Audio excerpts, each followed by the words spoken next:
zvese zvokuti muzosvetla muri panapa. Nekutanga tiri kutaura nani? Ndiani watiri kutaura naye? Katsamba Bennett restaurant. Katsamba. Area yamuri ine inonzi chii? Shamba district, yes. Price rinonzi River Bend. Takangowanawo zvakaita vamwe pavenizofoma. Ndandiri muhurumende. Saka ndobva paretirement some 3 years ago. So I'm here full time after retirement. Saka tafunga kuti right ngatichirova ibasa rekuti tiraramise mhuri. Ndine 42 hectares, of which 24 are arable. Of the 24, this is the 24 ziri irrigable.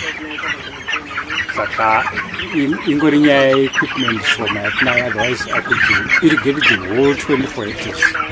And munda wedu uri mvura isingaperi. Tine pumping unit yedu 75 horsepower. Yatinobridisa kumunda. A few pipes, limitation ndiyo kuma pipes. Otherwise we'll do this another irrigation. Tine 2,100 eggs. 2,100? Yes, only 5 weeks. Turning 6 tomorrow.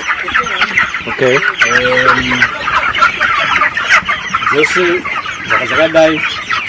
In fact, Zakadai is 2.1. So I lost about 32.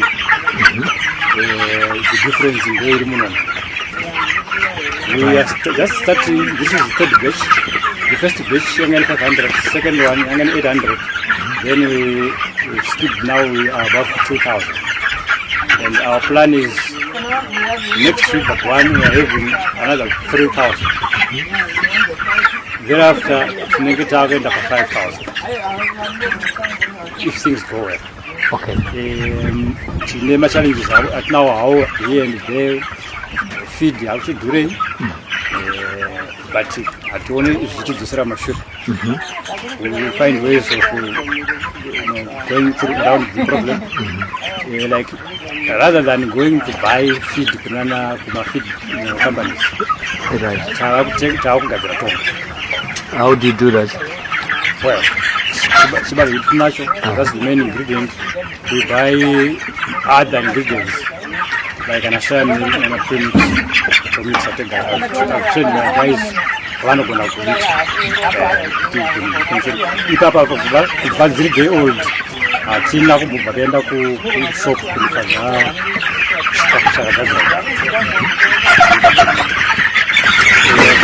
challenges hapo hiyo ni better. It's very better. We manage to reduce, the required weight. This is a way of cutting costs. Okay, right. It's a perfect. We actually spend most of our time sitting muno kana ukirara muno kutandara nazo. Because rana kuti isikuta musho. Iyo ine problem yakati because most of the time sitting muno. Ukiwa mfana kamwana communicate naye kuuza business. Ndine a workforce of 4 guys. 3 men, 1 woman. The woman nyanya muno mbozi. Madzimai ndio anokona kukurira rero. Saka varume vanowana provide like mvura yedu tinoitora pamusoro about half a kilometer away. Munoitora nemadrum. Vanotopusha madrum nawo kana madrum ari panze. Because hatina means kuti tine rwizi rwuri padhuze asi hatina engine yekuti tipombe mvura iyo imatanki. In the pipeline takazigona you need to erect a pump, a tank.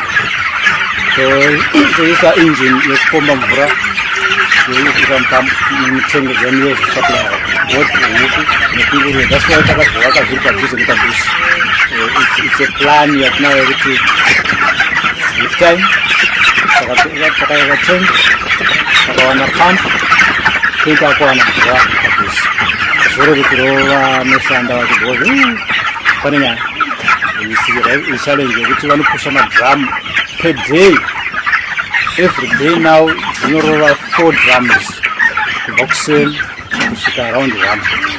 4 drums dzinenge dzapera odzokera futi ofila anosvika kuma6 another 4 tozoda another 2 dzinonwiwa usiku saka yavatonzwa ko pachikafu wapi dzinorova zvakadii pazuva dziri kurova 4-5 bags in the morning. These are 4 bags in the morning. So these are 4, I mean these are 3 so getting 0-7 bags per day, every day. Alright. And roti yacho nekukura kwazvirikuita irikuenda ichiwedzera kuchikafu chomubasa. Alright. Yeah, but kana kadzinyimowo chikafu hadzikuriwa kadzipawo chikafu dzinokura.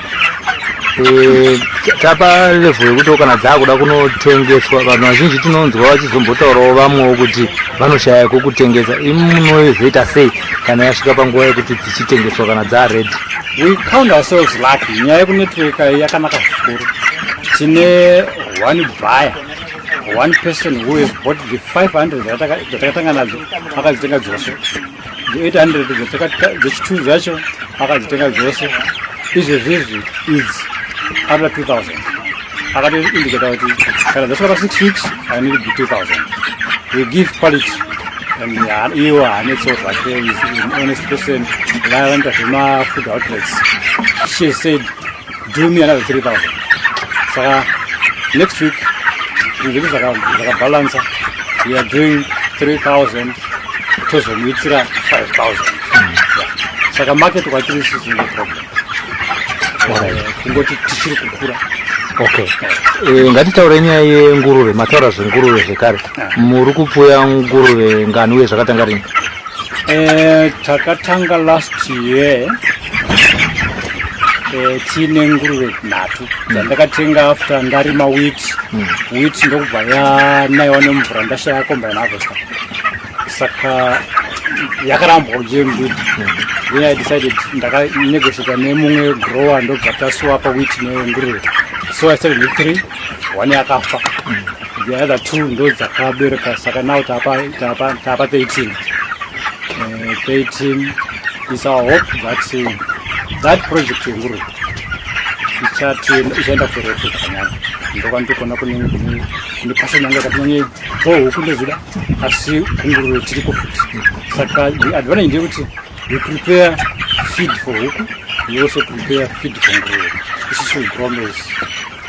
And we are planning to grow soya as well, so that though my ingredients are at one day for both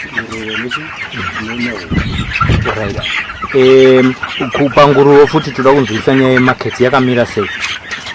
Market yenguruve is not really a problem. Tine course kune vanhu vakafanana makamani vakafanana Cocom vaestablish vane kwavo kwavanotora vane mastandards avanoasasvika ipapo, but demand yenguruve muZimbabwe yakati kurei kune vanoita zvekudhodza vanhu.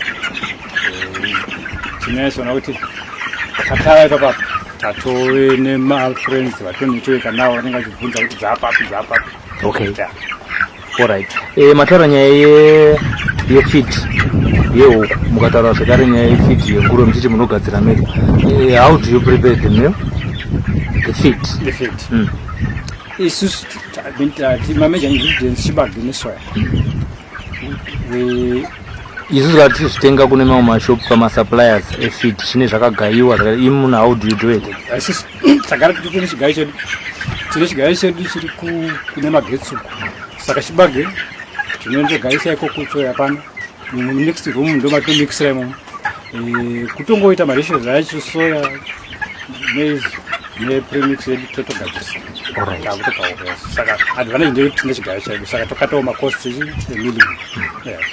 Kupa magetsi apa tinonzwa kuti nyaya yemagetsi iri kunetsa, kune load shedding. How are you managing? Load shedding ndiri kuti uraya because magetsi this year takutongotaura nyaya yegore rose kuti anouya usiku after 10 o'clock. Saka nguri kugaya kutomuka na10 kwautondogayisa 10 or so. Nhasi after 3 days togaya another 10 zvikodaro usiku during the day hawanika. and also challenge yacho cost yawo andesa kuti great but hatingamiri. Kunyaya yemvura amboita dambudziko rekushaya mvura here? Hatiite dambudziko because kwamunoitora kwacho muchiyambizopaho ndo dambudziko ratinaro kuti kure chete asi haiperi. Takagonawo kutsvaga kuwana pampu, wota pampu yedu iritipombera from there ichiudza kuno kutaisa tank, dambudziko rinenge rapera. Nhamo ichiripo kuti hatisati ane pampu. Pamunoitora parwizi kuti padhamu? Irwizi, it's a big river. Inonzi Nyaguwe River. Nyaguwe River. Okay. Handisati ndatomboona pasi pacho ever since from December to June apa yamusvika vanantoyambuka newato kana kuda kuyambuka neTumareo vanantoyambuka newato it flows half the year. Zvimwe zvinhu zvamunazvo pano kunze kwenguruve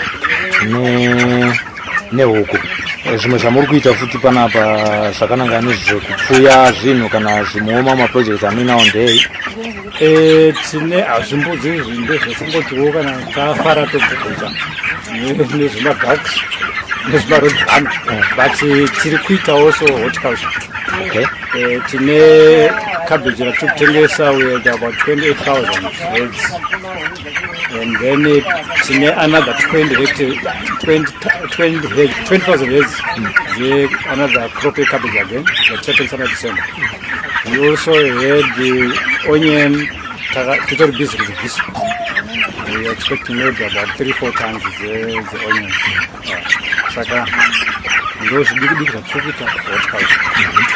at the moment, China Takashkao who sit the good, tine tomato enough to do on it.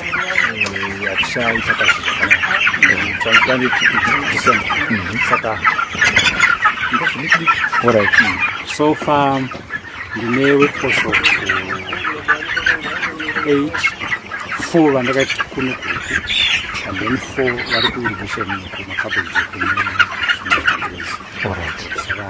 In terms of employment creation, I think I'm playing my part in a small way. We'll grow.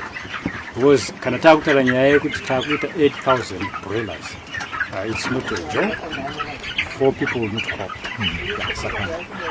In terms of employment creation, it's good. Locally, Tingoro, Tarasab around the Mapurazi, then across the river, Marcel. Look at our labor. I know I should but Sirao, Marisha, but per ground in the 8 we are resident. Okay. So our plan, we are going to grow. Beginning next week, after on Monday, my builders are try to throw another 4 run. We know accommodate 4,000 beds. Yes,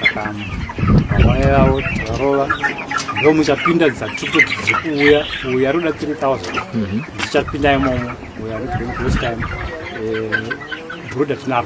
Okay. Sakai, Kazins room brood, construction in the sheet for. Istopera, Tatapinda. A lot of people, when they start this kind of projects, we see we are in Harare. A lot of people struggle even to have 100 beds. How did you start in terms of capital resources? I just ignored selling my maize. I grow maize. So at times, funga kuti unowana mari yakawanda from GMD. I forgot that. Doing a plan of know if I sell my corn on the roof, it will make sense. And I think it is proven to be sensible. I did not want to come to Gamar. I got a friend, basically to come out in Katiti, but it's not. To raise a Mario Tenga. That's why I started with 500. It was just a start. And then profit Katawana to Watatu is like 300. From there to Watatu Tam 2,000. And my process of this Chikuma, Shansa, Tagma Zosra food, Tombo spinach, Patishka Parma. So we started the hard way. Okay. Are you grateful with the land reform program? Of course. Of course. I wouldn't be doing this in Drukumusha. kumusha taita taitirayo kuita zvuku izvi zvimalayazi nekamunda kadikidiko kuti wakawana 3 tons watorima zvisingaita. But here we can do more than 90. I did 96 tons sometime. 96 tons of maize, wheat, ndorova kuma 30-40 tons. Saka what else would you want? How else would you say thank you? Kana uchigona kuita zvakata zvizvi. Tambotara nyaya cabbage. Tine takarima 20,000 this portion, 20,000 cabbages, 20,000 sellable heads.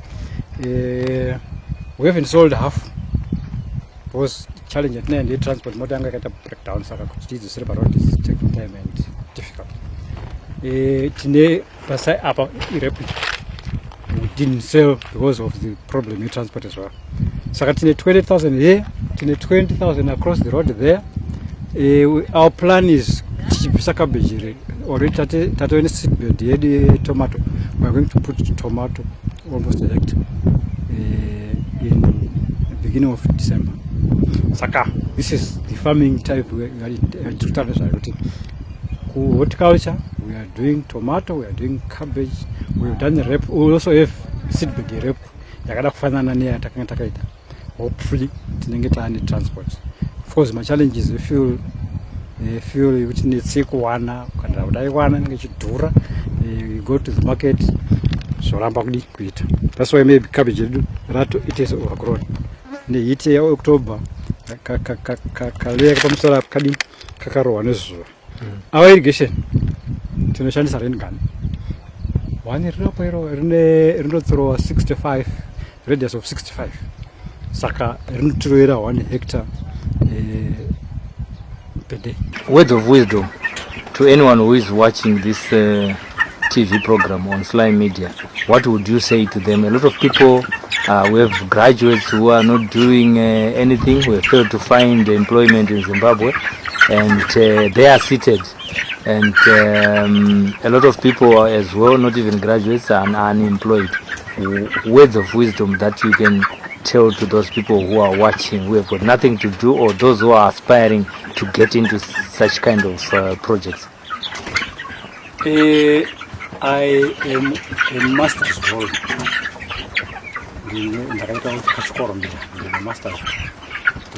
In which field? In education. Zuma diploma bound of about 4 1-to-1 in different areas, including resources. Kubatana nemaoko kunobhadhara kupfuura kundoforera basa. Kana une chipo chaonacho chinoda kushandiswa, chishandise. Munhu wega wega une one thing yaunogona chitsvage, identify your talent and exploit it. Zvinonzi kungochema tichingoti zvadai vatinochemera havatigadzirire zvinhu, vanotipa mukana and then isusu toshandisa mukana yayo kuchiita zvinhu zvedu. Saka tinoda kushingirira